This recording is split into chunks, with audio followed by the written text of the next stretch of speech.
Daniel Paroni, del Instituto Superior de Cine de Santa Fe, institución que tengo el placer de dirigir. Saludos a todos y a todas. Y desde ya, Vanessa, que te agradezco en el nombre del primer Congreso Federal de Educación Artística, organizado por la Subsecretaría de Educación Artística de la provincia de Santa Fe, y también te agradezco dejar que te presente. Cuando me llaman cuando me proponen presentarte, dije rapidísimo, dije que sí, y después rapidísimo dije, ¿cómo la presento? Como productora, como coproductora, como realizadora, como documentarista, como la ganadora del Oscar, como santotomecina, como que se va a amigar con Santa Fe y va a venir a visitarnos. Y porque es eso, y después, ¿desde qué angulación, desde qué momento presento a Vanessa? Y porque acá en Santa Fe podemos hacer un tremendo flashback y empezar, por ejemplo, desde Carlos el Conde Ragone, un exquisito y sutil reportero gráfico, que muy querido también acá, y que lo nombro porque me pidieron que lo nombre, y yo te pedí autorización para hacerlo, me dijiste que sí, recién probando Zoom.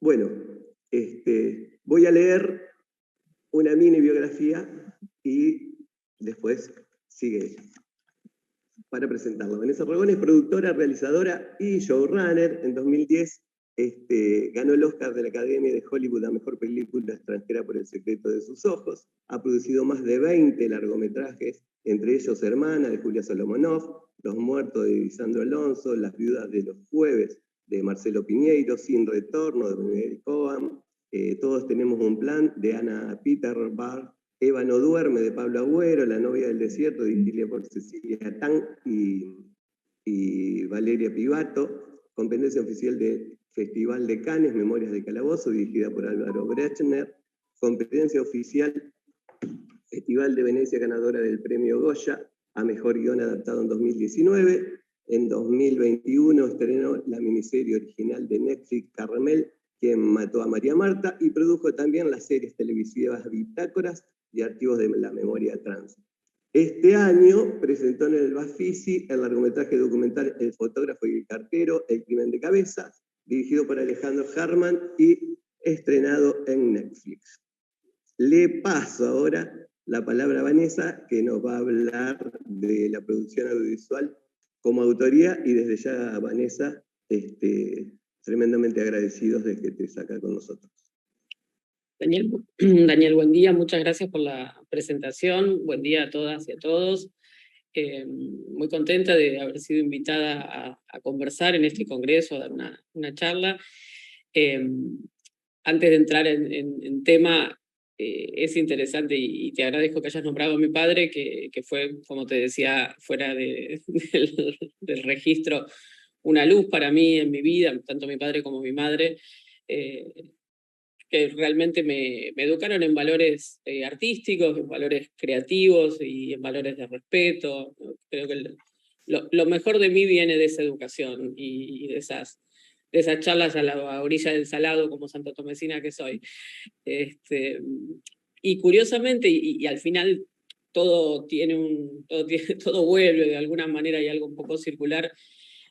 Acabas de decir que este año terminamos y estrenamos El fotógrafo y el cartero, El crimen de cabezas, que es una película sobre el asesinato del reportero gráfico José Luis Cabezas, y que para mí era como en algún sentido una deuda personal, digamos. Me parecía, como hija de fotoperiodista, que lo que había pasado con José Luis era algo que no se podía no poner en pantalla, no volver a recordar hace 25 años que sucedió, y si bien hubo un juicio y los culpables fueron presos, ya están libres, la familia ha sufrido un dolor enorme, Y bueno, digo, yo siento que soy parte de la familia del fotoperiodismo, de algún modo, por mi papá, y me sentía muy comprometida con hacer eso. Y felizmente interesamos a Netflix para que nos ayudara de manera financieramente, y pudimos hacer una película que, si no la vieron, está para ver en la plataforma. Y es una película que está bien, que es muy profunda, que relata una década muy compleja de la Argentina, como los 90, y en medio de esa situación tan extraña en la que todo parecía estar muy bien y a la vez todas pasaban muchas cosas muy jorobadas, bueno, muere un periodista en Argentina, que no es algo para nada habitual para nosotros, y se desarrolla o se desata una discusión social muy grande que finalmente llegó al final prácticamente el final del menemismo, ¿no? Así que, tanto para el director de la película, Alejandro Hallman, como para mí, que fui productora, era como algo que teníamos que contar, y lo hicimos. Y hace pocos días la hermana de José Luis Cabezas, que no está en la película porque en su momento no se sintió con ganas de retomar o hablar del tema, dijo en un periódico, en una nota radial, que, que la película tenía imágenes muy fuertes para ellos, lógicamente, ¿no? Volver a reconstruir todo eso. Nosotros trabajamos también con reconstrucciones muy sutiles, pero bueno, es fuerte, pero que cuenta todo lo que había que contar. Y para nosotros no hubo mejor cierre para un proyecto que fue largo y complejo y doloroso también, que bueno, que la familia, que sin duda fue la principal afectada, pudiera tener esa visión de lo que hicimos, ¿no?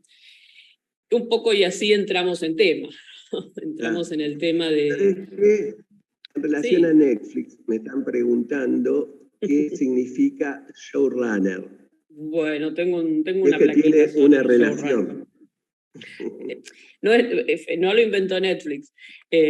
Si quieren, entro un poquito en tema y hablamos de qué es ser showrunner. Bueno, voy a compartir pantalla para quienes están viendo, y como dijimos, Daniel, cuando veas preguntas, hagámoslo dinámico. Voy a simplemente entrar en el tema para luego poder responder si hay preguntas y respuestas, que a veces es más práctico.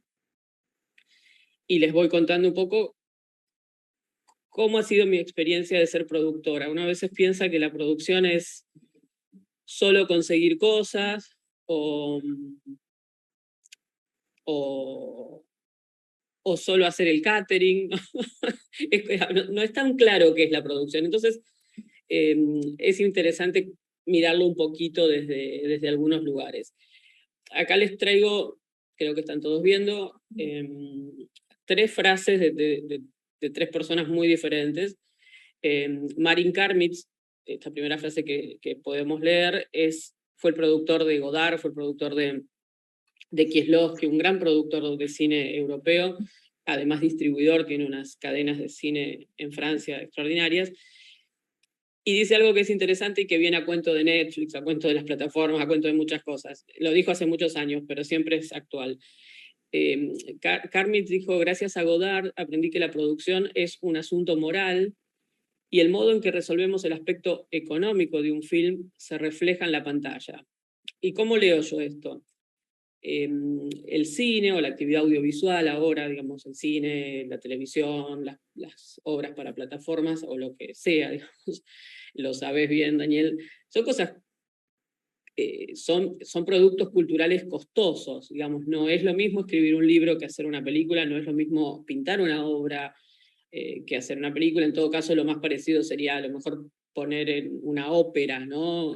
Pero el cine es seguramente de los productos culturales de los más costosos. Es decir, es muy difícil hacer cine o televisión o productos audiovisuales, como sobre todo hago cine, diré cine siempre, pero entendamos cualquier producto audiovisual, excepto cosas muy cortitas o cosas de TikTok, digamos, que también son productos audiovisuales, pero dentro de una narrativa cinematográfica o la narrativa de una serie o la narrativa de un programa televisivo, requiere un montón de dinero, ¿no? Y dinero concreto. Muchas veces pensamos que se puede hacer con lo que llamamos cine independiente, con la ayuda de los amigos, con las empanadas que hace la abuela, pidiendo un lugar prestado y la cámara de alguien, y se puede, pero eso también es dinero, aunque no lo pongamos efectivamente, porque el trabajo de la gente es dinero, porque las empanadas se hicieron con plata, porque la cámara tiene un valor. Entonces, no es posible, y a veces es raro, pero no es posible hacer cine sin plata. Y eso es algo que es importante entenderlo. Y no tenerle vergüenza a eso, ¿no? Y entender que la manera en que buscamos nuestros recursos económicos para poder hacer una película, una serie o lo que queramos, de alguna manera se va a traducir en la pantalla. Y les doy un ejemplo muy rápido y claro. Si una gran cadena de televisión o una gran distribuidora internacional o una plataforma súper importante quiere hacer una película argentina y hay un hombre protagonista de esa película, lo primero que va a decir es, quiero que sea Ricardo Darín. Después uno empieza a negociar, pero esa es eso es una cuestión que tiene que ver con el dinero que podés conseguir de esa plataforma y que se reflejará en una cuestión de pantalla, ¿no? Por eso a veces nos pasa que vemos las películas, sentimos que hay como actores que se repiten. Yo digo a Ricardo que es un genio, ¿no? Pero además de que es un genio, todo el mundo quiere ver cosas con Ricardo Darín, o mucha gente. Entonces las plataformas, las cadenas de tele, etcétera, buscan actores muy reconocidos, y entonces el espectro de actores, bueno, tiene un cierto límite. No podemos decir, bueno, lo voy a hacer con Juan Pérez, el mejor actor que conocí en el Teatro del Barrio. No, te van a decir, ok, vos querés mi financiamiento, yo quiero a Ricardo Darín, por dar un ejemplo. Entonces, esos aspectos económicos de alguna manera se reflejan en la pantalla. Si uno hace una película con dineros públicos, como por ejemplo en Argentina tenemos las ayudas del Instituto Nacional de Cine, ayudas regionales, etc., los dineros públicos nos dan siempre un poco más de libertad, porque por supuesto que nadie nos va a decir con quién se quiere filmar. En todo caso, la complejidad de eso es que el dinero esté a tiempo, en el momento adecuado, etc., ¿no? Pero, digamos, cuando hablamos de cine independiente, que es una discusión eterna que hay en nuestro país, yo digo que no existe el cine independiente. El cine siempre depende de algo, que es el dinero. Y lo que es independiente, uno puede decir, soy independiente creativamente, no dejo que me impongan demasiadas cosas, negocio, no de que el corto final es mío, del director o de la directora. Pero independiente en el sentido de que es algo salido del mundo económico no existe, porque no hay manera de hacerlo, sino porque ya digo, es un producto cultural costoso. Y en ese sentido, Orson Welles lo decía muy descarnadamente, si a los 20 minutos de hablar de cine no estás hablando de dinero, no estás hablando de cine. Cine es dinero. Eh, el, el, el, la habilidad o la inteligencia o la tarea de un productor o productora, y en ese sentido también la creatividad, es ver cuáles son las mejores formas de conseguir esos financiamientos. Como dijiste, vos mencionaste películas que yo hice y series, he hecho cosas muy pequeñitas, digamos, realmente de valores más pequeños, pero cualquier valor pequeño son millones de pesos, no hay cosas de 10.000 pesos, son todos millones, siempre son millones. Pero películas más de dimensiones de producción más pequeñas y películas muy, muy grandes, o series muy grandes y muy importantes económicamente. En todos los casos, mi trabajo como productora, o el que más me interesó, fue encontrar las mejores maneras de estructurar su financiamiento para conseguir hacer algo que nos diera toda la libertad que pudiéramos, la mayor libertad, y también tener lo necesario para que esa película se pueda hacer, ¿no? Y por otro lado, por supuesto, en el cine, además de los recursos económicos, hay algo que tiene que ver con la confianza en los demás y con los vínculos interpersonales que hacen que sea posible, ¿no? Es muy difícil hacer una película con 40, 50, 60 personas si todo el mundo está peleado, si nadie se entiende, si hay discusiones permanentes, es decir, y además duran mucho tiempo. El proceso de un film son a veces 10 años de relación, ¿no? Yo todavía tengo relación con la persona con la que filmé mi primera película, tengo una relación de amistad, pero también tengo una relación de trabajo, porque o sea, miren, en el 2014 hicimos una película, una película que se llama Eva no duerme, que está en Cinear y que es hermosa y que es sobre qué pasó con el cuerpo de Eva Perón, un poco antes de que se hiciera la Santa Evita que ahora se ha hecho. Es extraordinaria la película. Terminamos la película, el director es argentino, vive en Francia, no lo vi más después. Pero ayer me escribió para decirme, pucha, podríamos ver si la película la podemos vender a Netflix, porque me gustaría que se vea más. Es decir, alguien de quien no sé desde hace 7 años. Entonces, los vínculos son muy extensos cuando uno hace un film, una obra audiovisual, me escribe alguien para pedirme poder pasar la primer Hermanas de Julia Solomonov, directora rosarina. Hermanas la hicimos en el 2002 y todavía, porque es una estupenda película, alguien cuando quiere hablar de ese determinado tema que está vinculado con Hermanas me llama y me la pide. Entonces la relación con el material que uno produce y con las personas con las que uno interactúa se prolonga muchísimo en el tiempo.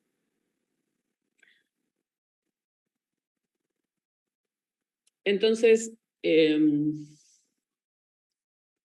para puntualizar, es importante decirnos aquí en este encuentro que el audiovisual, el cine, los productos para plataforma son una industria cultural, pero son una industria. Son un sector industrial. Yo soy presidenta de la Cámara Argentina de la Industria Cinematográfica en este momento, estoy en mi segundo mandato. Y mi trabajo, digo, si bien voy al Instituto de Cine a hablar con el presidente del instituto y voy al Ministerio de Cultura, también voy al Ministerio de Producción y también hablo con producción y también hablo con exportaciones. Es decir, es un producto cultural que, ya digo, es costoso, traslada muchísimo de nuestro vivir, de nuestro saber, de nuestras costumbres por el mundo, es decir, es una exportación de cultura también y de idiosincrasia y de estilos de vida. Y hay que visualizarlo, o sería deseable visualizarlo desde ese lugar de industria cultural. Y por otro lado, curiosamente, aunque es industrial, cada película es un prototipo único. Como no hacemos rulemanes, sino obras de arte o obras creativas, sobre cada película hay que tener una idea particular. En todo caso, eso tiene que ver con la autoría en la producción. ¿Cuál es el diseño que uno va a pensar productivamente para esa película que es única? Porque es único, porque cada director tiene una idea, porque cada equipo propone algo, porque cada proyecto tiene un camino de financiamiento, un camino de distribución, un camino de exhibición. Entonces, no hay unas fórmulas, ¿no? Uno puede decir voy a hacer este igual que este, igual que este. Eso no existe, ni siquiera cuando uno hace cosas que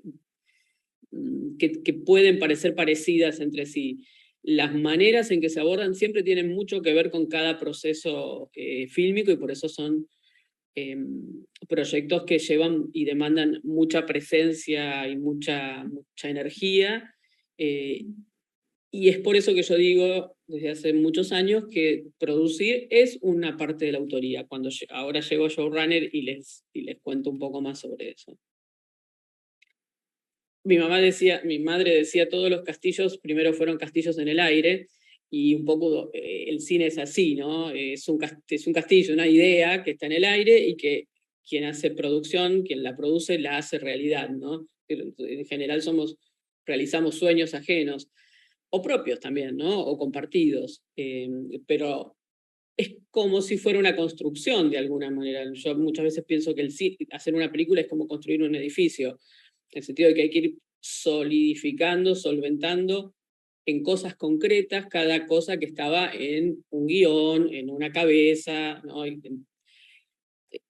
Una idea que hay que materializar a través de determinadas cuestiones muy específicas y muy reales y muy concretas, que tienen que ver con leyes, contratos, sindicatos, acuerdos, dinero, bueno, vinculaciones, es decir, esa fantasía, ese momento hermoso que compartimos con los directores y las directoras, que es, estoy pensando esta película, ¿qué te parece? Leemos el guión, etcétera, etcétera. Después hay que salir a buscar la locación, el lugar donde esa película se puede hacer, hay que encontrar la materialidad de los actores y actrices, quién es la actriz, quién es los actores, cómo se va a hacer, hay que construir decorados, todo es una construcción a partir de ese momento, digamos, mágico que es encontrar el proyecto que uno quiere hacer.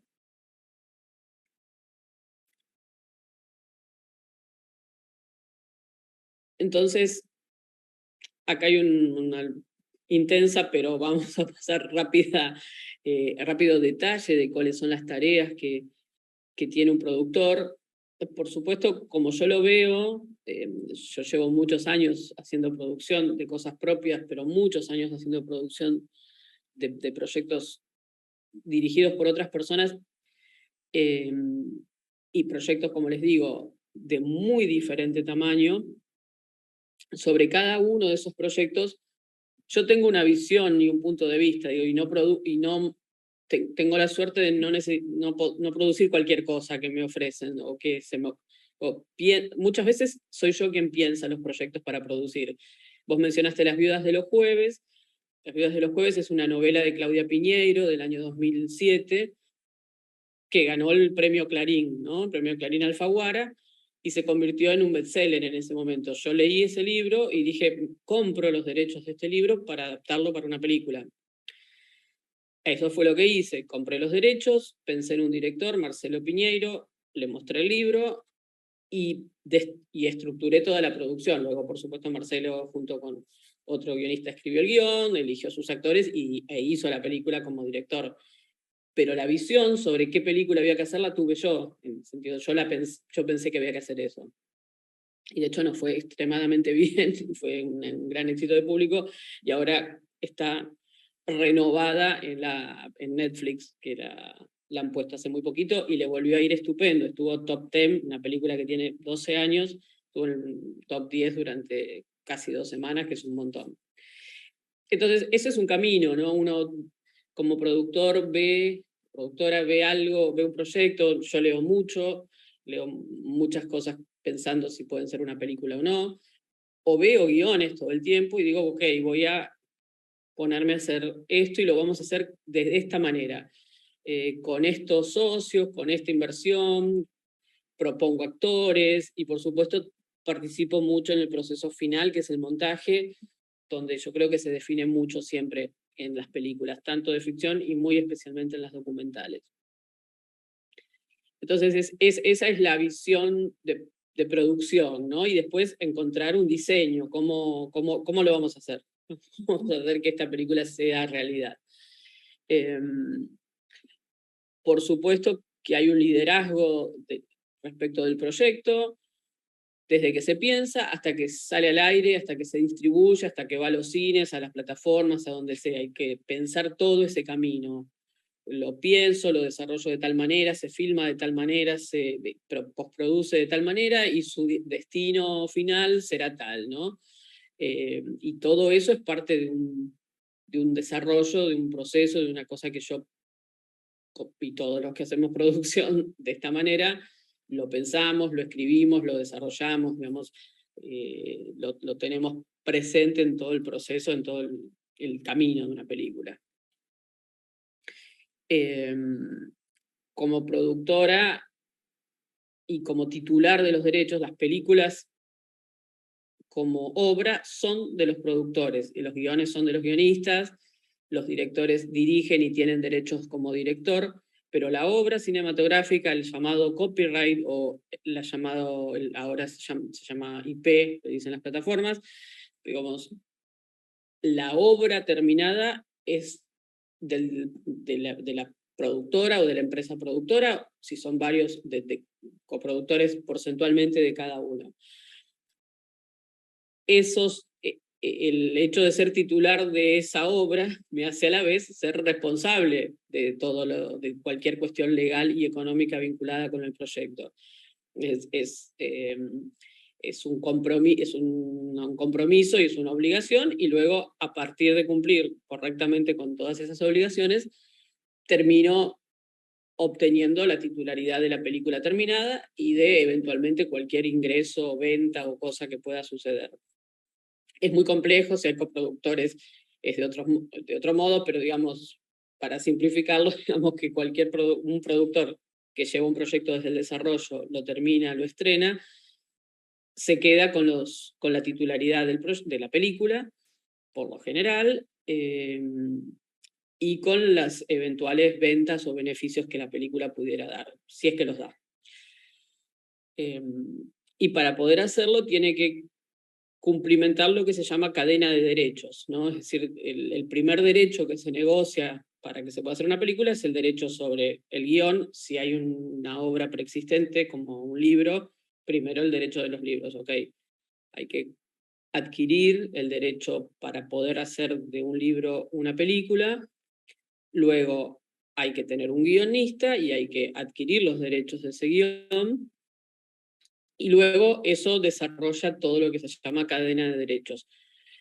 A partir de que uno tiene todos esos derechos, puede hacer la película y puede quedarse con la titularidad de la misma, porque a todos les fue pagando la parte que les corresponde.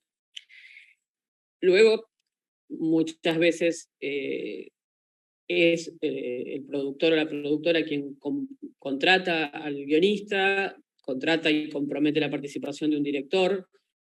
Puede ser así o no, a veces los directores o directoras te traen un proyecto y a vos te interesa y lo producís, pero bueno, hay muchos caminos. Pero en definitiva, quién va a dirigir una película depende un poco de la decisión de quien la produce. Por supuesto que en conjunto con director o directora se piensa quiénes serán los protagonistas, hablando de una película de ficción en este caso, y luego empieza toda esta tarea más específica de producción, que es conseguir los aportes económicos para la película, gestionar ayudas estatales si hay o si se puede, gestionar ayudas internacionales, coproducciones, acuerdos multilaterales. Hay muchos fondos, muchos no sé, pero hay diversos fondos en el mundo a los que uno puede presentarse para conseguir ayudas económicas. Luego tiene esas tareas realmente de la producción dura, como el presupuesto, el plan de producción, una estructura de saber cuánto tiempo va a tardar esa película en hacerse, no solo en filmarse, sino en preproducirse, filmarse, postproducirse y estrenarse. Y responde cualquier requerimiento legal frente a cualquiera, frente al Instituto de Cine, frente a terceros, frente a cualquiera que se haya sentido tocado, ofendido, molestado, o cualquier cuestión legal vinculada a la película está en cabeza del productor. Tiene que tener una idea de lo que se llama punto de equilibrio del proyecto, es decir, en qué momento o cuándo se equilibran los gastos con los ingresos. Antes de la pandemia esto se estudiaba en relación a la cantidad de espectadores que iban a las salas. Entonces uno decía, bueno, ok, tengo este dinero del Inca, más esta coproducción internacional, más un fondo de aquí, y una expectativa de tantos espectadores. Esto hace que mi película se termine de pagar, digo, se pague su costo, y empiece a tener algún beneficio, porque por supuesto que la expectativa de producir es lograr algún beneficio económico, no solo hacer la película, porque después hay que hacer otra. Entonces, los beneficios económicos sirven para sostener la estructura empresarial y hacer una siguiente película. Ahora el punto de equilibrio es una cuestión diferente, que en todo caso podemos hablar en particular, porque casi de momento las películas argentinas no tienen un gran camino en las pantallas, lamentablemente, o después de la pandemia ha costado mucho que la gente vuelva a las salas. Entonces este punto de equilibrio ahora hay que pensarlo de otra manera y hay que ver si se suma a una plataforma, que en definitiva es quien ahora tiene más dinero para poner. Ojalá pudiéramos volver a las salas, digamos, ojalá se recuperara la asistencia a las salas. De momento, por lo menos el año pasado y este, ha sido muy difícil. Bueno, y como decía, gestiona preventas, distribución, ventas internacionales, y desarrolla algo que es muy importante, que es la campaña de lanzamiento de la película, y ver cómo va a comunicar a un posible público esa película que produjo. Y finalmente es quien rinde las cuentas del proyecto a todos los socios durante todo el periodo de actividad del film, y como digo, ese periodo suelen ser 8 o 10 años, ¿no? Las películas siguen generando a veces ingresos, qué sé yo, se hace en Argentina y a lo mejor 5 años después se vende en la India y después alguien quiere hacer una remake, que es otra versión de la película en otro idioma, entonces la gestión de derechos y de ventas continúa bastante tiempo. Rápidamente, estas son las tareas de un productor. Y preguntaban sobre qué es un showrunner. Perdón. Yo digo que, bueno, en la serie Carmel, que hicimos hace 3 años con Alejandro Harman, que es una serie original de Netflix, que es sobre el crimen de María Marta García Belsunce, una serie documental, yo discutí mucho cuál era mi crédito, cómo uno es nombrado en las películas es un montón, digamos, a veces pareciera que da lo mismo, pero no da lo mismo como a uno lo llaman. Entonces discutí mi crédito por una cuestión que tenía que ver con que la plataforma, bueno, una cosa muy específica de la plataforma. Entonces me ofrecieron el crédito de showrunner. Y yo dije, bueno, pero ¿qué es ser showrunner? Porque el showrunner es una palabra que viene de la televisión. Si quieren, en la época del canal 9 más importante, cuando estaba Romay, él era un gran showrunner. Es decir, en televisión se llaman productores generales también. La palabra showrunner la acuñaron los estadounidenses hace muchos años para hablar de una función que es de producción y de autoría, ¿no? En mi caso, yo fui productora ejecutiva de Carmel y a la vez no fui guionista, pero trabajé mano a mano con todo el equipo de guionistas, que trabajó durante 2 años prácticamente, y muy integrada al equipo de montaje, ¿no? Porque, como saben, un documental tiene una reescritura del guión en el montaje, ¿no? Está muy presente en el momento de montar. Entonces, un showrunner es quien puede hacer estos 2 roles, ¿no? Diseñar la producción, pero también tener una participación creativa muy fuerte. Yo, cuando me dieron este título, dije, pero es lo que hago siempre, es decir, solo me han puesto un título para lo que hice desde que empecé a producir sin saberlo muy bien o sin tener nombre. También puede uno ser creador de un formato, de una serie. Shonda Rhimes, que es una famosa showrunner estadounidense, inventó Grey's Anatomy, inventó a la doctora Grey, inventó la serie y es la creadora de ese formato, que es un formato específico, que es lo que sucede adentro de historias que suceden adentro de un determinado hospital con un personaje muy trascendental que es la doctora, que es una doctora mujer, etc. Y lleva 18 temporadas haciéndolo. Digo, eso también, crear un formato, imaginar la manera de contar algo de un modo distinto, de un modo que después tenga un sentido. Yo pienso en Grey's Anatomy, pienso en, no sé, La Ley y el Orden. Les estoy diciendo cosas norteamericanas que tenían muy claro eso desde hace mucho.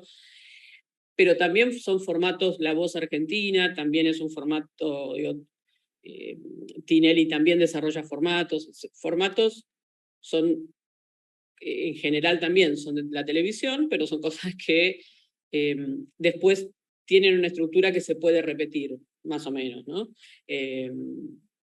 Entonces, básicamente, la tarea del showrunner para alguien de producción, hay showrunners que vienen del guión, hay guionistas y showrunners que son quienes piensan la idea, piensan el formato y en general escriben, y hay productores que son showrunners porque desde su lugar de producción diseñan la producción, pero también son parte del equipo creativo.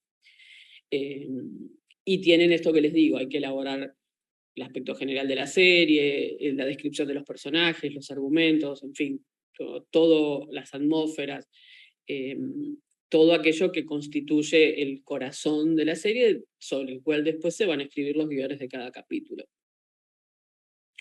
Bueno, hasta aquí.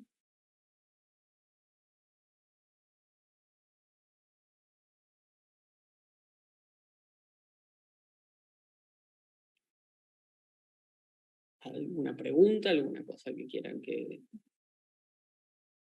veamos en particular?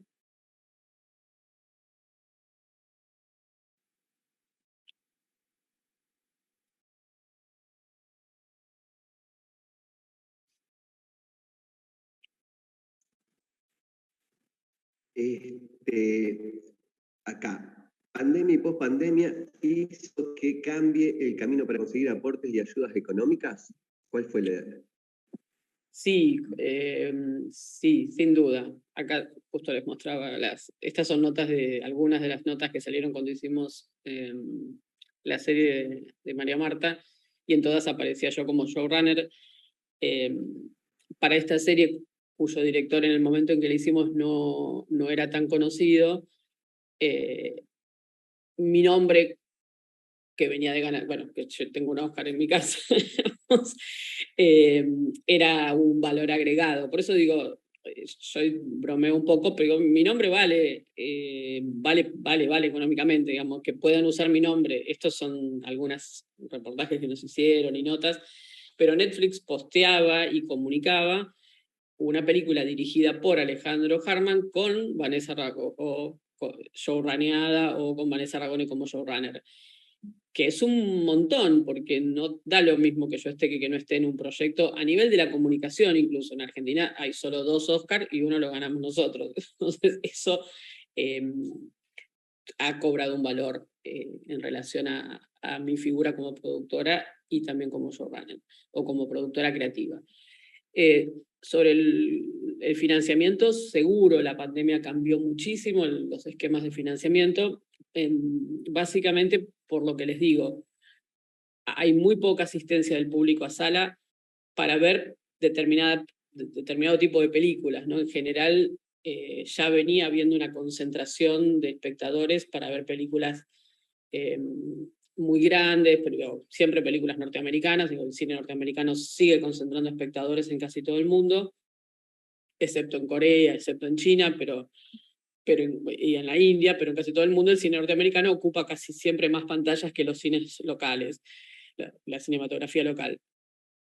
Entonces, y luego de la pandemia, realmente los números de las películas nacionales han caído muchísimo. Digamos, nosotros veníamos de tener películas argentinas que hacían, no muchas, pero que podían hacer 1 millón, 2 millones de espectadores. Esto no ha sucedido después de la pandemia. La que más espectadores ha hecho 150.000, es decir, es tremendo la caída. Entonces, ese aspecto económico de cómo financiar una película, que es pensar cuántos espectadores van a ir a sala y cuánto te vas a recibir de eso, casi lo sacaste de la ecuación de momento. Por ahora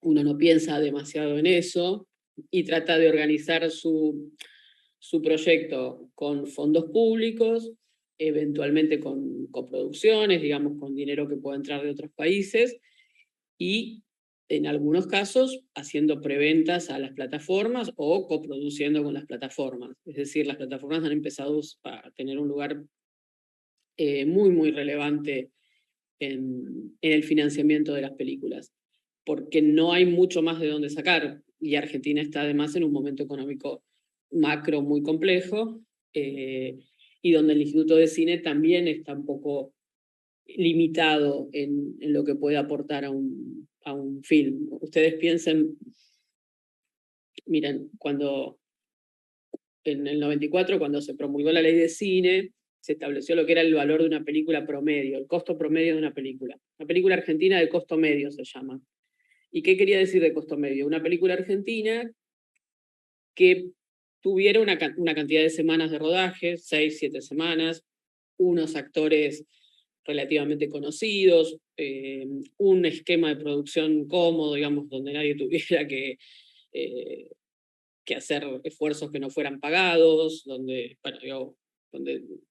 película de producción razonable, y se estableció que era $1 millón, $1 millón y un poco más. $1.000.000, el valor de una película promedio argentina. Hoy $1.000.000 son o 150 millones de pesos o 250 o 300, ¿no? Dependiendo de a qué dólar estamos hablando. Pero hablemos del dólar oficial, 140, 150 millones de pesos. El Instituto Nacional de Cine da un acceso hoy a menos de 40 millones de pesos, es decir, nos faltan como 100 para hacer una película promedio, lo cual hace que sea muy complicado producir solo con fondos del INCA. Se hacen muchas películas más pequeñas, se hacen muchos documentales. Si ven lo que se está estrenando argentino en este momento, se estrenan documentales que suelen ser un poco menos costosos, y películas hechas en condiciones capaz no ideales, en menos semanas de las deseables, con un equipo más chiquitito, con menos semanas de montaje, etc. Entonces, sí, por varias razones cambió la manera de financiarse. La pandemia, por supuesto, porque sacó a las salas del juego. Y la situación macroeconómica del mundo, y especialmente la situación de devaluación de la moneda en Argentina, también, digamos, ha hecho que se haga muy difícil producir solamente con fondos públicos, como en algún momento se podía.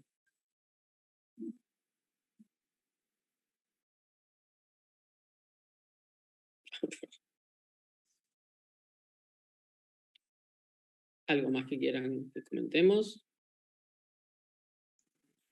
Sí, hay otra. Mariela Benítez pregunta cuáles son las competencias que debe tener alguien que quiere ser productor o productora.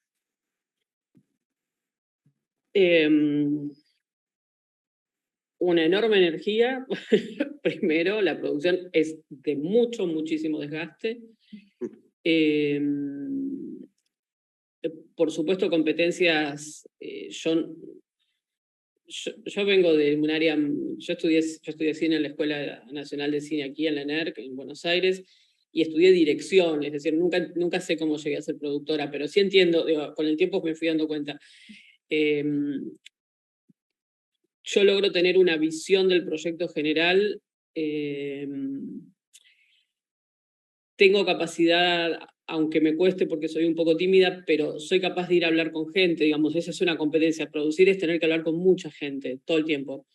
Por un lado con todos aquellos con los que estás trabajando y por otro lado con todos aquellos a los que les tenés que ir a pedir cosas, dinero, ayuda, lo que sea. Entonces hay que tener algo de capacidad de contacto, de comunicación importante. Luego, por supuesto, hay que entender, hay que saber manejar los programas de presupuesto, digamos, entender cómo se presupuesta, entender los valores de las cosas.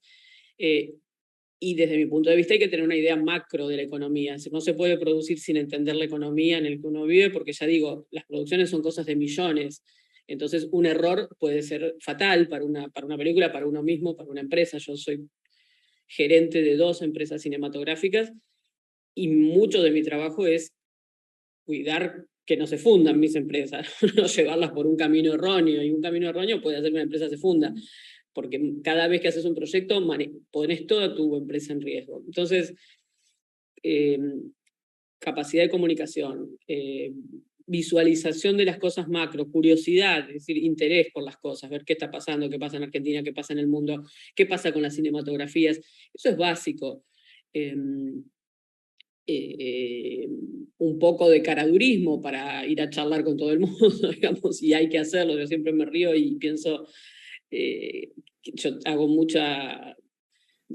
a veces a mi pesar, mucho almuerzo y cena de trabajo, que son cosas que yo preferiría, digo, prefiero a veces irme a cenar a mi casa con mis perritos y mi familia, pero esos contactos que son por fuera del horario de trabajo, el llamado networking, ¿no?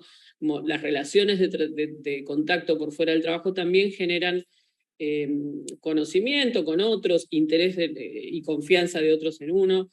Hay que ser honesto, es decir, como uno maneja mucho dinero y a veces puede pasar, y es una reflexión para mí cotidiana, esa plata no es tuya, ¿no? De repente un día en tu cuenta de banco te aparecieron millones de pesos.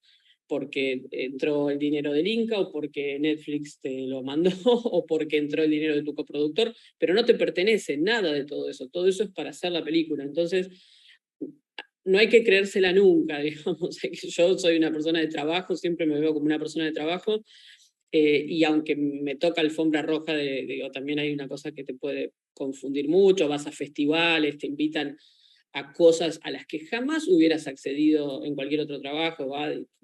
Tomás, siempre había un chiste de todos unos que llegamos de laburar y te ofrecen unos champán de cientos de dólares o euros, y eso no tiene nada que ver con tu vida cotidiana. Digo, eso es ese momento que es parte del trabajo. Es decir, sí, para mí es muy importante que una película que yo produzco vaya a un festival o vaya al Oscar. Ahora, si yo me creo que yo vivo en el Oscar o vivo en el festival, me equivoco, estoy totalmente confundida. Vivo en un departamento de 2 ambientes en Congreso, Ciudad de Buenos Aires, esa es mi vida.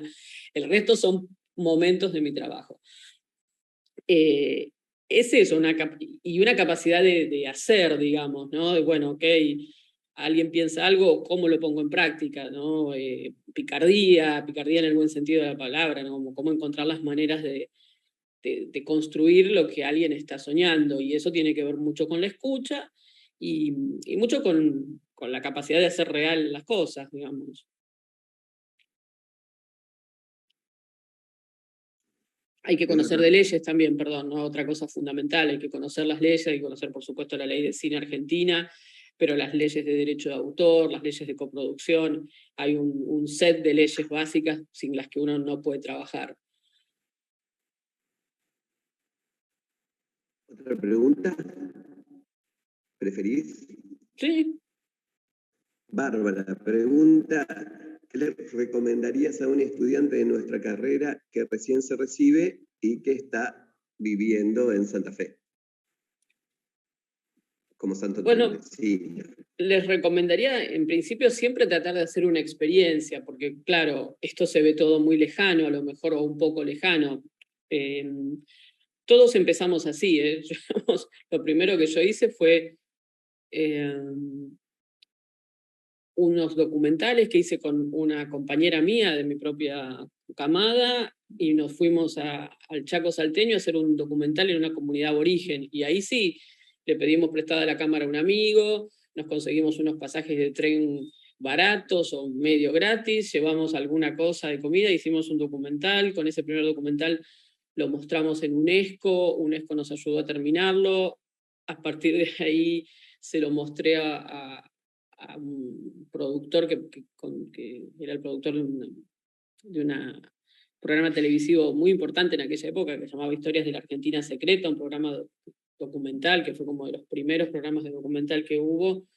Y él dijo, bueno, qué cosa rara lo que hicieron, yo nunca lo hubiera hecho, pero lo voy a pasar. Entonces lo pasó en el programa, yo lo llamé, fui a verlo al canal, esto es en los años 90, es decir, ese caradurismo tenía. Lo fui a ver, le llevé un cassette y le dije, mire, a mí me gustaría que vea esto. El señor ni me conocía.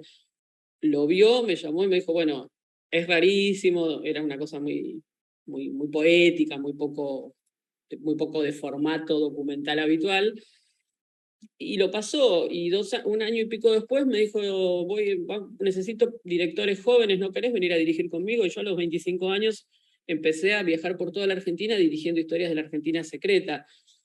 Lo que hay que hacer es hacer, digamos, lo que se pueda.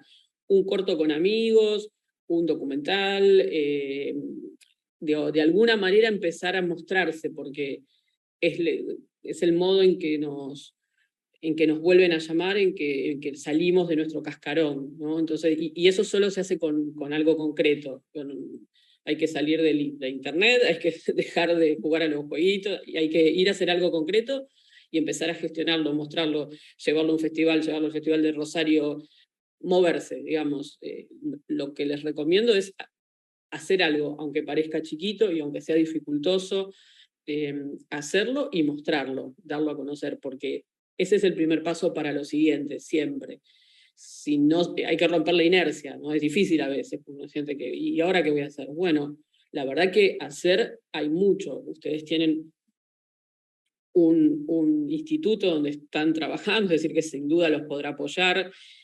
Santa Fe tiene una red cultural gigante, que aunque también pueda estar sufriendo las consecuencias de las dificultades económicas, sigue estando y ha estado desde toda la vida. Entonces, es, bueno, avivarse, darse cuenta de por dónde y hacer algo que se pueda comenzar y terminar. Tampoco quedarse o buscar hacer cosas tan grandes que los dejen en mitad del proceso. Es decir, les digo, un corto de 5 minutos. Eso ya nomás fácilmente puede ir a festivales online, y todo eso empieza a hacer que todos los demás empecemos a escuchar nuevos nombres, o quién es esta persona, qué es lo que hizo. Así se genera el trabajo, arrancando por algún lado. También pueden decidir venir a Buenos Aires y tratar de entrar a trabajar en una productora o en una producción, pero ese camino quizás es un camino un poco más complejo y más áspero. Yo creo que si tienen oportunidades de hacer algo propio, es bueno comenzar por ahí. Bueno, tengo una pregunta más. Quedan 3 minutos. Esta es de Florencia Castagnani, que dice, hablaste de los derechos de las productoras, ¿cuáles son los derechos de los directores en una película? Si tienen beneficio, si la película se vende, gracias. Sí, los directores tienen en todo el mundo sociedades de gestión de sus derechos. En Argentina la sociedad que gestiona los derechos de directores es DAC, Directores Argentinos Cinematográficos, creo que se llama. Cuando uno hace una película, con una primer película o con un primer corto, con un primer documental, uno puede asociarse a DAC, no cuesta nada, es gratis, no es que te cobran. Sos socio, inscribís tu película en la DAC, y la DAC todos los años le cobra a todos los lugares donde las películas haya pasado, tanto televisión, cine, televisión en el exterior, cine en el exterior, es decir, recauda los derechos de todos los directores.